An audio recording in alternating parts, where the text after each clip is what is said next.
गत 24 घंटा राज्य में हल्का मध्यम धरण वर्षा किसी स्थान में सहित सर्वोत्तम वर्षा रेकर्ड कर मयूरभंज डिस्ट्रिक्ट 93 मिलीमीटर रेनफॉल। आगामी 5 दिन फोरकास्ट आगामी 5 दिन हल्का मध्यम धरण वर्षा लगी एवं आगामी 24 घंटा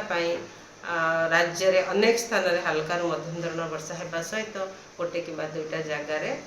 प्रबल अति प्रबल वर्षा हबार संभावना रही सहित प्रबल वर्षा भी किसी जिले में होबार संभावना रही। प्रबल अति प्रबल वर्षा जमीक कोरापुट मालकानगिरी होबार संभावना रही सहित प्रबल वर्षा पुरी खोर्धा गंजाम गजपति रायगड़ा कंधमाल नवरंगपुर मयूरभंज एवं केन्दुझर जिले में गोटे कि दुईटा स्थान में प्रबल वर्षा होबार संभावना रही सहित काली 8 तारीख रे अनेक स्थान में हल्का मध्यम धरण वर्षा रहा सहित गोटे कि दुईटा जगार प्रबल वर्षा होबार संभावना रही जमीक कोरापुट मालकानगिरी रायगड़ा नवरंगपुर जिले में विभिन्न गंजाम गजपति भी गोटे कि दुईटा जगार प्रबल वर्षा होबार संभावना रही। 9 तारीख ठू वर्षार एक्टिविटी कम होबार संभावना अच्छी मोस्टली हल्का मध्यम धरण वर्षा किसी स्थान में